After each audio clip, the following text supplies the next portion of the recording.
മോനെ, ഇന്നേടാ അമ്മ മോന് തറവാട് എന്ന കഥയുടെ 3-ാം ഭാഗം പറഞ്ഞു തരാടാ. അമ്മയുടെ ടെലഗ്രാം ഗ്രൂപ്പ് കൂടി ഒന്ന് ജോയിൻ ചെയ്തേക്കണേ മുത്തേ. അതിലായിരിക്കും മോനെ അമ്മ എല്ലാ കഥകളും പച്ചയ്ക്ക് പറയുന്നത്. യൂട്യൂബിൽ എല്ലാ കഥയും അങ്ങനെ എല്ലാ രീതിയിലും ഒന്നും തുറന്ന് പറയാൻ പറ്റത്തില്ലല്ലോടാ. അപ്പം മോന് പച്ചയ്ക്കെല്ലാം കേൾക്കണമെങ്കിൽ അമ്മയുടെ ടെലഗ്രാം ഗ്രൂപ്പിൽ ജോയിൻ ചെയ്തോ. അതിൻ്റെ ലിങ്ക് അമ്മ ആ കമൻറ്റ് ബോക്സിൽ കൊടുത്തിട്ടുണ്ട്. കണ്ണാ, നല്ല കാറ്റുണ്ടല്ലേ പുറത്ത്? ആമ്മേ ഉണ്ട്.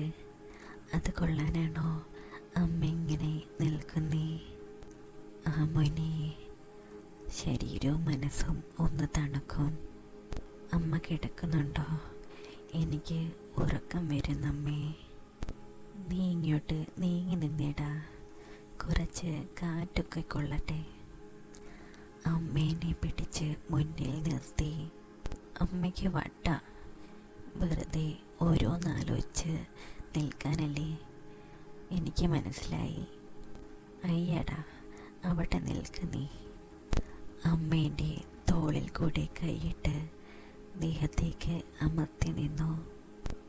അമ്മയുടെ കച്ചയോടടക്കം ആ വലിയ മാമ്പഴങ്ങൾ എൻ്റെ പുറത്ത് അമർന്നു നിന്നു. നല്ല സ്പോഞ്ച് പോലെ അമരുന്നു അവ രണ്ടും. അമ്മേ, അരഞ്ഞാണമിടുമോ? വേണ്ട കുട്ടാ, അതൊന്നും ശരിയാവില്ല. എനിക്ക് വേണ്ടിയല്ലേ അമ്മേ, പ്ലീസ്. എടാ, അതിന് അരഞ്ഞാണമിട്ട അത് നിനക്ക് കാണാൻ പറ്റില്ല. അതെന്താ അമ്മേ? എൻ്റെ മുണ്ടിൻ്റെ ഉള്ളിലാവും മോനെ അത്. ആ, എന്നിട്ടാണോ?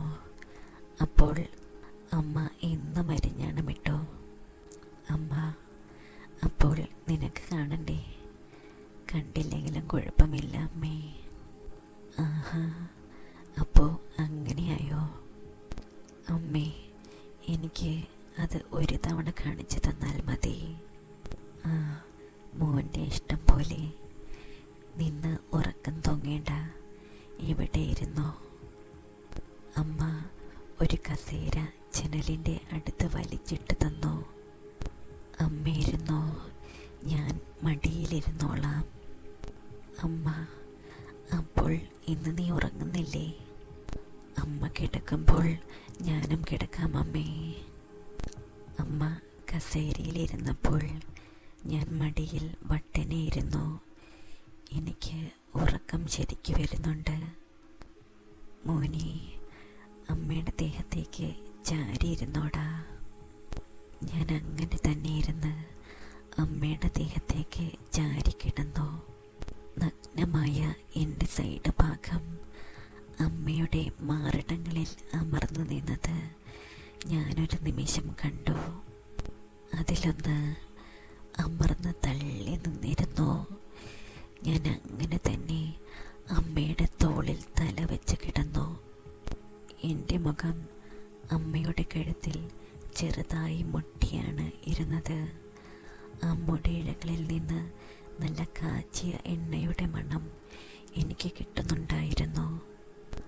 കൂടെ കഴുത്തിലുള്ള ചന്ദനവും വിയർപ്പിൻ്റെ മണവും. ഞാനത് ആസ്വദിച്ച് അങ്ങനെ തന്നെ അമ്മയുടെ തോളിൽ കിടന്നു. ഞാനൊന്നുകൂടി മുഖമൊന്ന് അമ്മയുടെ കഴുത്തിൽ അടുപ്പിച്ച് ഒന്ന് ശ്വാസം വലിച്ചു വിട്ടപ്പോൾ അമ്മ ഇരുന്ന് ഒന്ന് ഞരങ്ങി. ഇക്ലിയാവുന്നു ചെക്ക.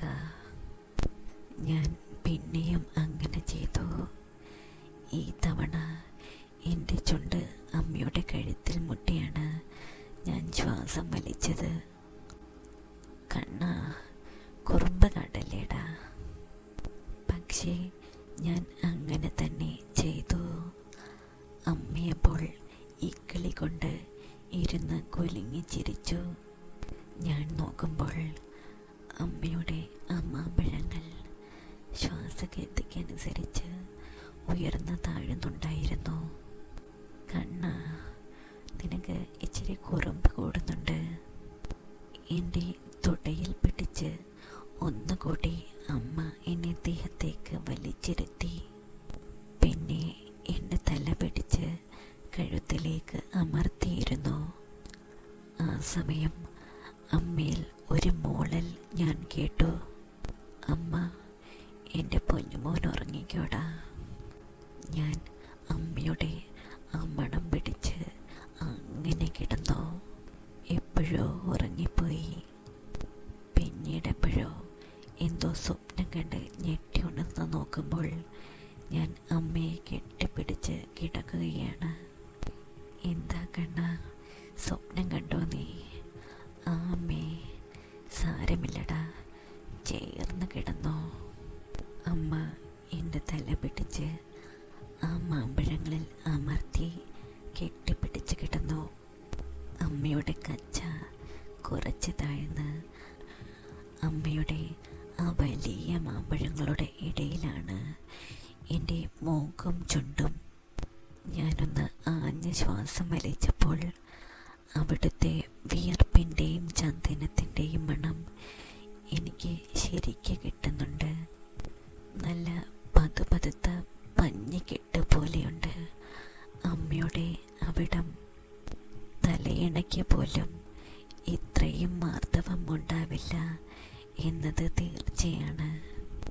അമ്മയെ കെട്ടിപ്പിടിച്ച് അപ്പുറത്ത് തഴുകിക്കൊണ്ടിരുന്നപ്പോൾ അമ്മയുടെ കച്ചയുടെ കെട്ട് എൻ്റെ കയ്യിൽ പതിഞ്ഞു. ഞാനതിൽ കൈവച്ച് കിടന്നപ്പോൾ അമ്മ എൻ്റെ പുറത്ത് തലോടി പതിയെ തട്ടിക്കൊണ്ട് എന്നെ ഉറക്കുന്ന തിരക്കിലായിരുന്നു.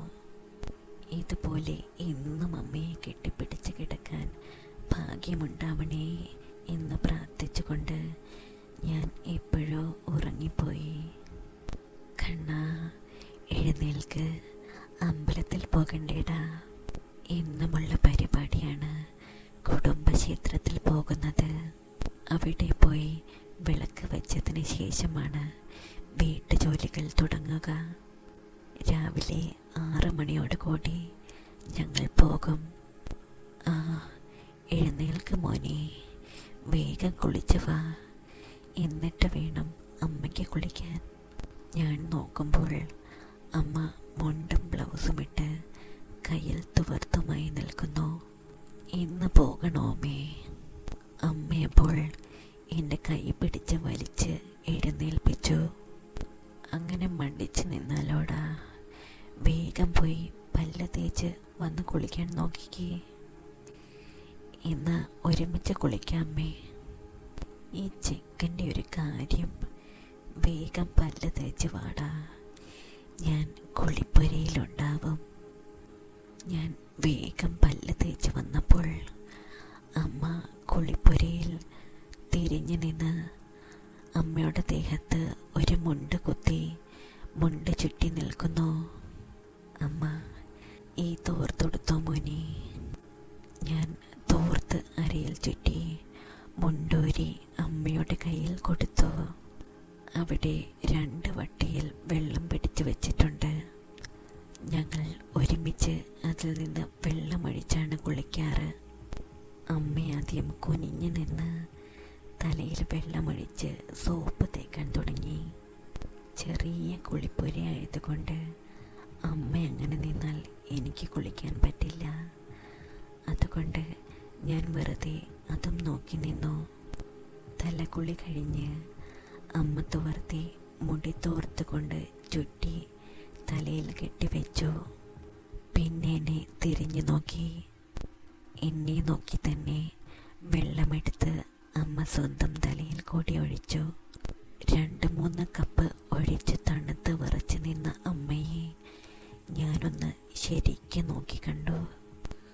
തോളിൽ കൂടി ഒഴുകിയ വെള്ളം അമ്മയുടെ ആ കരിക്കിൻ കുലകൾക്ക് മേലെയുള്ള മുണ്ടിനെ മുഴുവൻ നനച്ചിരിക്കുന്നു. ഓ, ആ മുഴുത്ത കരിക്കിൻ കുലകൾ മുഴുവനും ആ വെള്ളത്താൽ നനഞ്ഞ മുണ്ടിലൂടെ നിഴലിച്ച് കാണാം. അപ്പോഴാണ് മുണ്ടിന് പുറത്ത് വെള്ളം വീണ് അമ്മയുടെ ആ കരിക്കിൻ്റെ കണ്ണി പുറത്ത് തെളിഞ്ഞ് കണ്ടത്.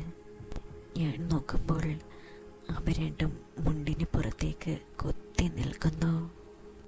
അതിനു ചുറ്റും ഒരു കറുത്ത വട്ടം ഞാൻ ശ്രദ്ധിച്ചു.